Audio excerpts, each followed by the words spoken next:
The purpose of this podcast is to educate and inform. It is no substitute for professional care by your doctor or your qualified healthcare professional. Never disregard or delay professional medical advice because of something you've heard on this podcast or in any linked material. Guests who speak on this podcast express their own opinions, experience, and conclusions. Dr. Shirley neither endorses nor opposes any particular opinion discussed on this podcast. The views expressed on this podcast have no relation to those of any academic, hospital, practice, institution, or other entity with which Dr. Shirley may be affiliated. Welcome to Forever F.A.B, the podcast on fashion, the art of living, and all things beauty. This podcast is curated by Dr. Shirley Madhere, MD, as the definitive source of holistic wellness through beauty.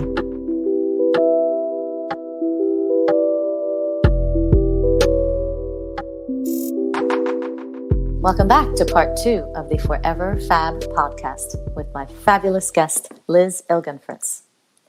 Let's talk about sex, baby. Liz. Let's do it. Let's do it. You teach what you call holistic sexuality. And I love a holistic anything, to be honest with you. But to you, and please tell us what holistic sexuality means, how you discovered that this was essential work, and how you developed this practice, this very unique practice.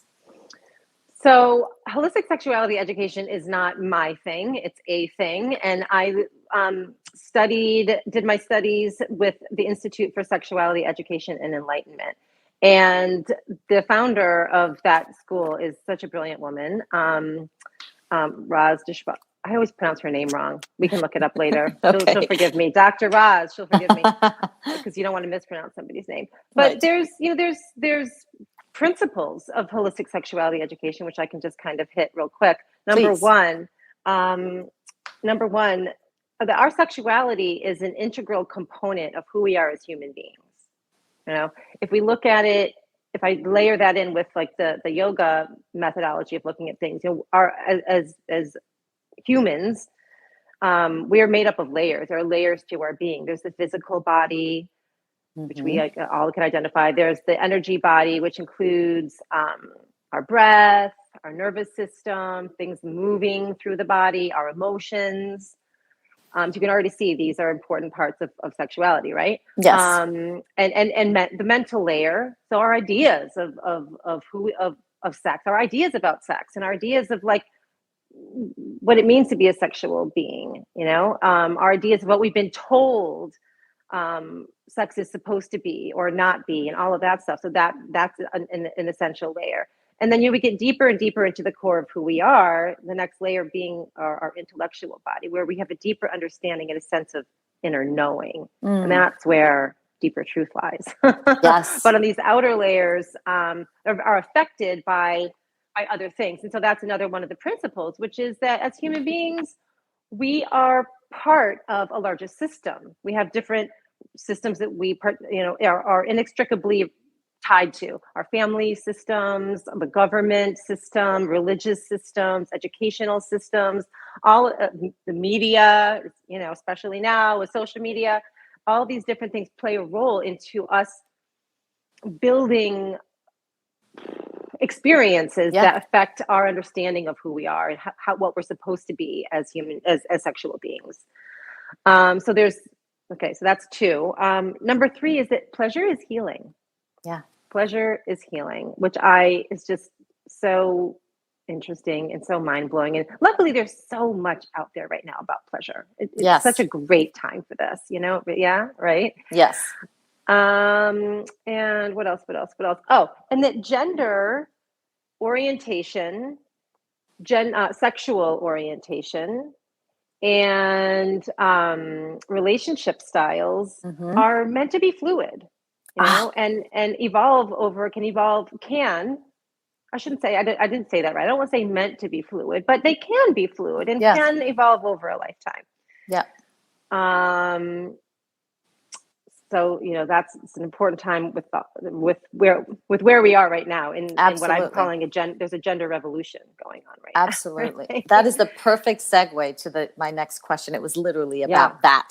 So great, go for it. We're evolving as humans, right? We're evolving as humans, and this current landscape is vast.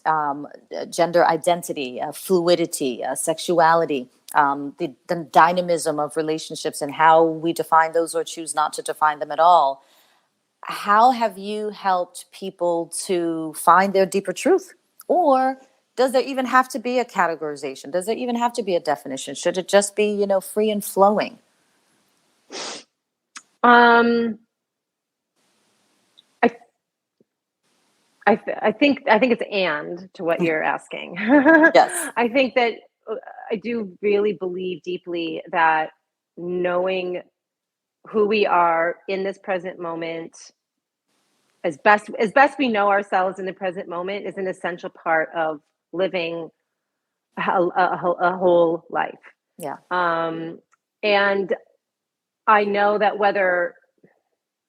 our connection to that can change over time. Our purview into that can change over time. Yes. If we look at the purely yogic perspective of it, that seed that is always there is unchangeable. It's that light that is always there. But we can only view it by the filters that we have, our senses and such. But we try to get to this deeper truth. So and is it fluid? So yeah. So I think by definition, if you're part of this larger system, you're getting input from different places. Things might change over time. Yes.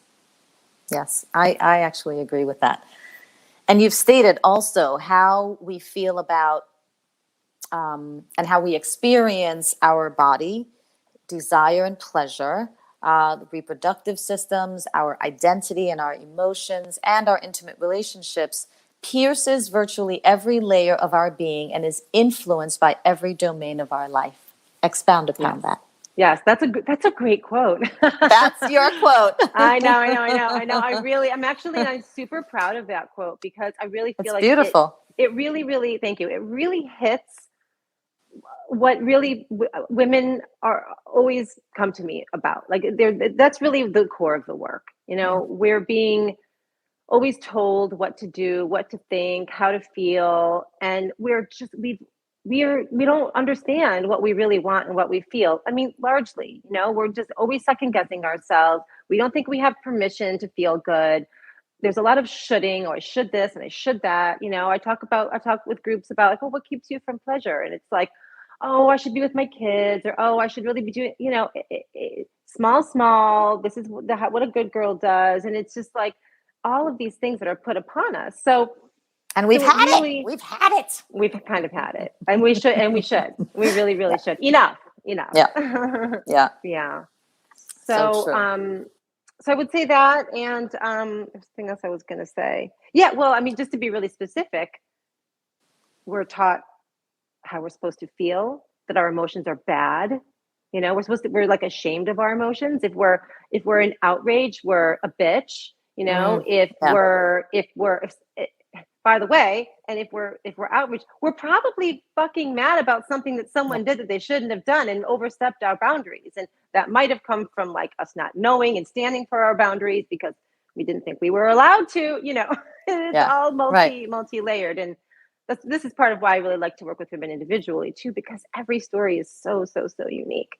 Yes. But these are some of the common threads. Yeah. Okay. Finish this sentence. I want to thank myself for... I want to thank myself for doing the work. Yeah. And it's hard. It's rewarding, but interesting. Hard. It's not, it's interesting. I wouldn't say hard. It's, what is the word I would use? It can be hard at times. Yeah. In my experience, it can be hard. Yeah. It can be hard. I mean, because sometimes it's easy. Sometimes it's like, whoa, I'm doing it. This is so amazing. And then sometimes it's like, fucking sucks. So yeah. The journey. The journey. Exactly. The journey. And so when you work with women individually, Would you consider that you're helping them to navigate the journey back to the self? Yes, that is the work. 100%. 100%. Okay. Is there a feeling that you miss? A feeling that I miss? Yeah, or a place that you'd like to go back to? Oh. No. It's good. Well, I'll That's say wonderful. this: any moment I lose my connection to joy, then I'm like, oh, I want to get back there. I want to live there all the time, as much as possible. I don't want to live there all the time. It's not human, but as much as possible. Yeah. Yeah. Let's talk about joy a bit. I know in the past few years for obvious reasons, people have lost their connection to joy, and it's been so difficult to sort of find the joy within yourself, for sure. So people perhaps turn to things outside of them, a little shopping, a little this, a little that. A little bit of that's okay, don't you think? Yes, yeah. I do. But how is it that we could, when we're feeling untethered, how would you recommend that we get back to joy, or we find joy, or just, how do we get back on that? I like to always say, and it's really the same thing with pleasure. Let's call pleasure and joy the same thing. It's always available and it's free. Yes. That's the biggest, that's why, it's like such a, maybe that's partially why we struggle with it so much, because the industrial complex hasn't figured out how to monetize it in a way that hooks us into the constant need loop. Yeah. Because we can never be inadequate when it comes to joy and pleasure. I'm not joyous enough. It's like, I'm not, God, I'd be down if they monetize that. You should be, do this for more joy. Okay, great. Dance. But all kidding aside, I think I have this little practice that I do with women. I create pleasure pies. Yeah. So not a eating pie, a circle. Okay. And it has maybe 8 parts to it, generally speaking. And what are all the things that give you joy and pleasure in your life? And we make it we make a pie, a slice of, there's, whatever. Each thing is a slice of the pie. Yes. And you can almost just like play roulette. And is that roulette? What is it? Yeah. Like Wheel of Fortune. The Wheel of Fortune. The Wheel of Fortune. Okay. And choose one, and it's like, if you're feeling, a little gray and down and murky, it's like, spin that wheel. Oh, movement, dance, get up, turn on some music and dance. I like nature, that. Open up your door and go step outside. Joy is always there. That's true. So the pleasure pie, 8 pieces. The pleasure pie. Things that bring you joy and pleasure. And then whenever you're not feeling joyous or happy, you can just take a piece of pie and have a bite. So I like that. And technique. Doing a steady diet of things on that pie will keep you in a baseline that is pleasurable. And that's probably the only time when super high carbs are acceptable, right? Yes. The more the better. The more the better. The pleasure pie. Yeah. What have you promised yourself, if you have? And if you have, what promise would you like to keep for yourself this year or next year? Great questions. Does everybody say that? You have great questions. I love it. Thank you. Because we really should. We really should make promises to ourselves. Yeah. And I do. I do have promises I made to myself. 2. One is to not to stop over accommodating. I'm an over accommodator. Oh, me too. Yeah. And only in certain realms of my life. Certain realms I'm really good about not doing it. And I've learned. I've gotten a lot better in certain realms, and I'm really still struggling in certain ones. Yeah. So that's I'm committed to it. Okay, good. I'll hold you to it. Thank you. What one guiding principle? So kind of like a promise. So what one guiding principle do you wish your children would live by forever or for the rest of their lives? That's easy. Be yourself. Yeah. Love that. Or let me just say this. This is what I literally say to them every day when they get out of the car to go to school. Be good humans. Be a good human. Yeah. First I say, I love you. And then I say, be good humans. Yeah. That's fantastic. Are you very close with your children?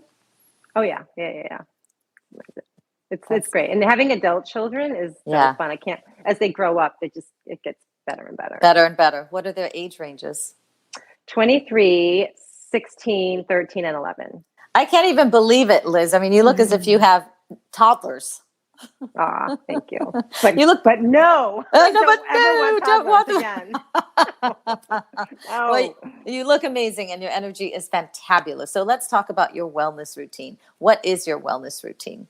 If you have one, I'm assuming you do. Yeah.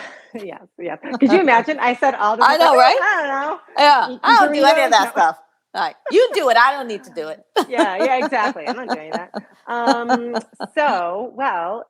pretty specifically, I would say, every morning I have meditation, pranayama, breathing practice that I do, and I've done it for the last decade. And there might be a couple days here and there a month where I specifically don't do it because I decide to do something else. But it's literally otherwise every day without fail. Wow. Which is part of what I really try to get my clients to understand. And again, I'll get to that in your last question. Every day. And then I have practice every day, whether I unroll my mat and just do whatever it is that I'm feeling, my body and my emotions and my breath, et cetera, needs. I do that. I also do other things. Like I love the class. Do you know what the class is? Yes, I do. So Taryn good. Toomey. Taryn, yeah, so good. Natalie Kuhn, she's the best fucking teacher. She kicks butt. She really I'm telling you, if anyone listening to this podcast needing to try, just look for an incredibly good human, beautiful, wise woman teacher. I highly recommend her as well. I first took that class, and the first class I took, I cried. I just started bawling for no reason. Yeah. I mean, there were obviously reasons. I didn't know what they were, but I was like, oh, that was such a good workout. Release. When I took her class. Yeah. I cry regularly when I take that class. Right? Yeah. It moves energy. I always say to my clients about crying, it's the way a body moves energy. Yeah. So very important. True. So true. Okay. And so you meditate, you do breath work, and what else? Is there something you do midday, something you do to power down in the evening as part of your wellness routine? Yeah, I mean, I really would say, I'm always carrying my toolkit with me, and that's really the thing. For me, it's not like, oh, I did my wellness thing. I mean, my whole life is this. So if I'm like, okay, do I need to do a quick restorative pose for 3 minutes? Do I need to turn on some music and dance? I mean, I'm always carrying the toolkit. Yeah. So it sounds as if you are very much in the flow of how your body chooses to show up for you that moment, that day. Yes. Yeah. That's pretty cool. I'm working on it. I've scheduled it. Yeah, you scheduled it. I'm sensing that you're getting good at it. I don't know about that, but I'm trying. What is the one wellness, either routine or product or thing that you absolutely cannot do without? Absolutely cannot do without. If someone were to take your toolkit and say, okay, I'm stripping this down, Liz, and you have one. What's that one? If someone took my jade yoga mat, I don't know what I would do. It's never not with me. Yeah. Ever. Doesn't matter where I travel. Okay. I have a special travel one. It's always with me. Okay. The good people at Jade really should be doing something about that for you. Totally. What is your beauty routine? Because that skin is something special. Thank you. Well, I'll tell you, I have been going to this woman for my entire adult life, and she is the most incredible human. Her name is Elena Roizen, and she has a company called Rosen. She was one of the first 2 estheticians at Bliss. So back in the day. And I used to live across the street from Bliss in Soho. Yes. And I just started because of right? That was the jam. I used to go there too. I know it. Right? You probably went to Elena at some point. She is incredible. She's Ukrainian. Yeah. She is a beautiful, beautiful human being. She has 2 children. She's a grandmother. Anyway, just you go there and your heart feels better. Not only does your skin feel better, your soul is rejuvenated. Yes. And she and I are just good friends now. But she has a product line, and I use her product line. Yes, I'm familiar with it. Oh, fabulous. Yeah. It's really incredidible. Good. It's really incredible. Good. That's it. I'm glad. Excellent. And what is the one beauty product you absolutely cannot live without? Like you're running out the door and you're like, oh my gosh, wait, I have to go back and get this one thing. What is that? Oh my gosh. Well, I mean, I guess I would say, I mean, honestly, her caviar mask, it's changed my life. Awesome. I'm going to try it. Like, she doesn't even give me facials anymore. She's just like, Oh, okay, wow. this is just do that every day. Okay. That's what I do every day. Sounds good. Yeah.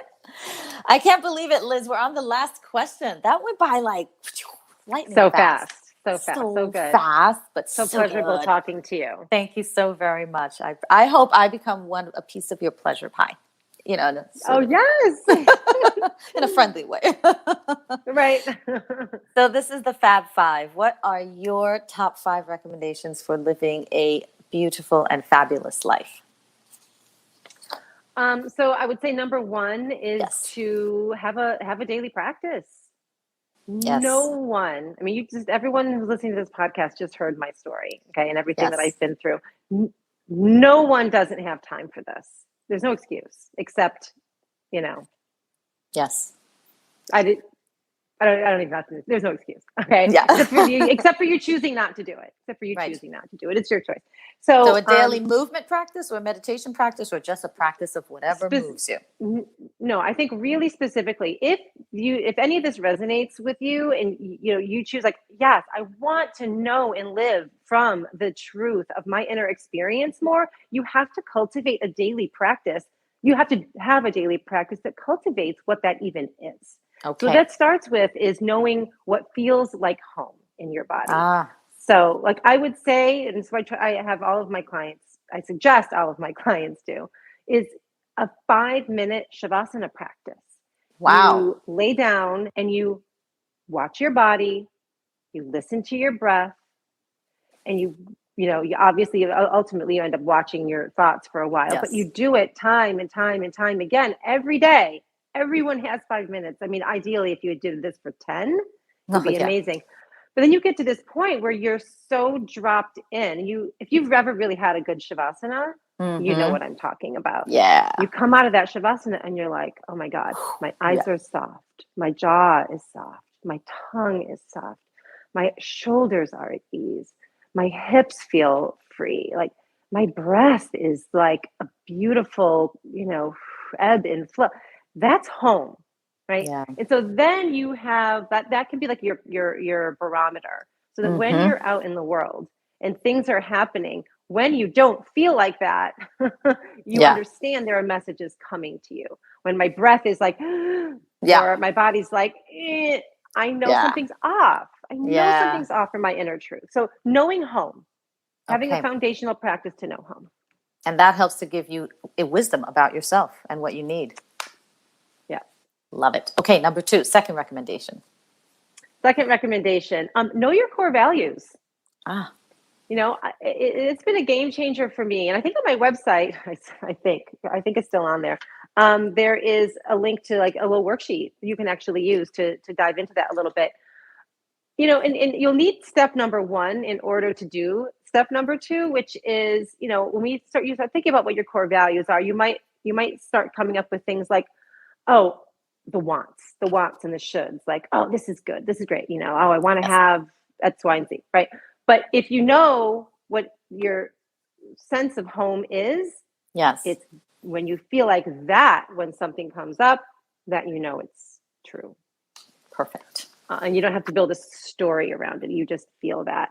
And then knowing your core values, I mean, literally a list, like literally make a list of your core values. Understand it might change over time as you develop and you get clearer on it, but have a list. And then you'll be shocked if you really do this work. When you look at your friends, your work, your community, all the realms of your life that you're in, ones that feel like they really resonate and really bring you joy will have many of them, right? And then it can also become a guide for you to like, do I want to be in this? Right. Does it hit all of my core values? It's like it's a guide and a filter. Perfect. Good work. Yeah. All right. Number 3, I would say to view your nervous system. And by that, I would say your breath and your emotions as messengers of inner truth.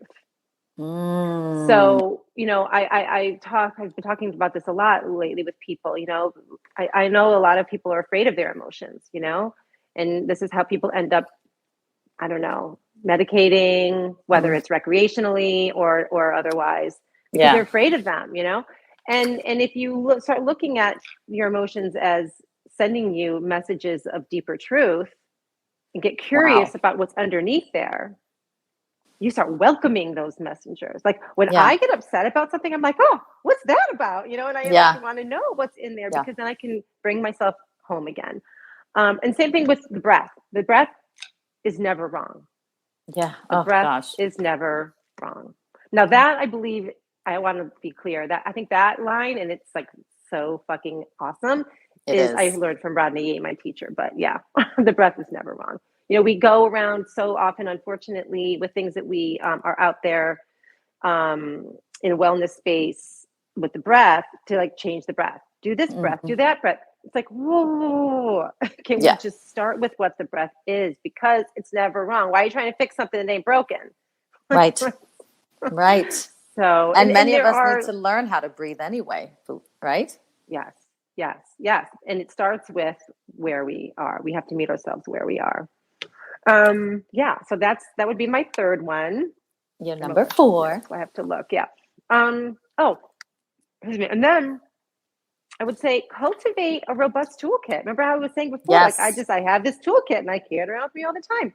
Yes. Cultivate a robust toolkit of practices. Every human is different. Like I said, every pelvis has a story.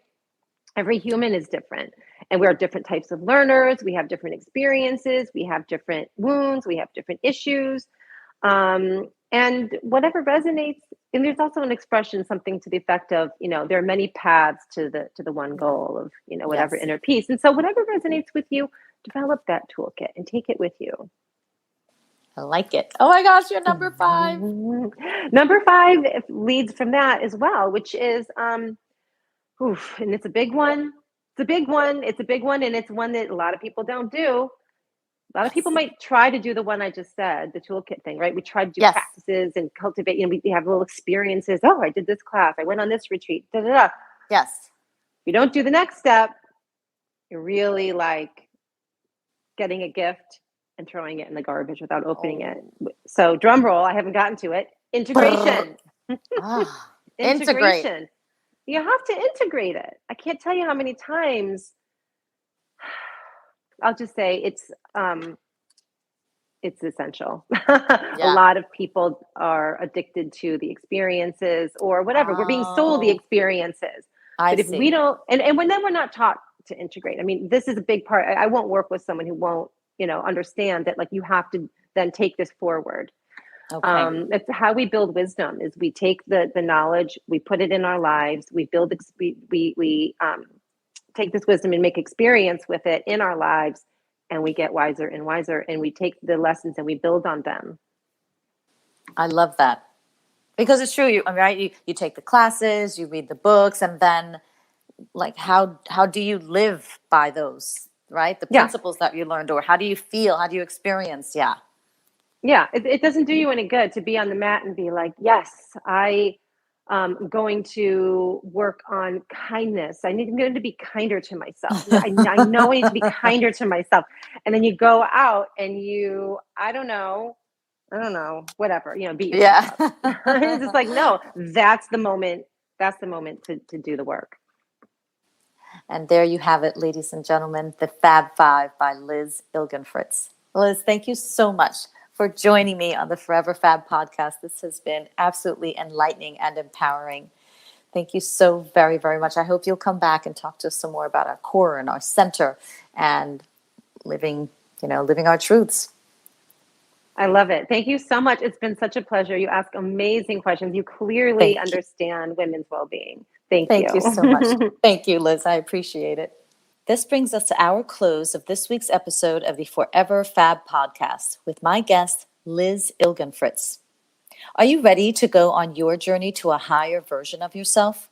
If so, visit Liz's website at lizilgenfritz.com. That's LIZILGENFRITZ.com. Also visit her on Instagram at Liz Ilgenfritz. And you may even email her if you have a very specific question or you are ready to start.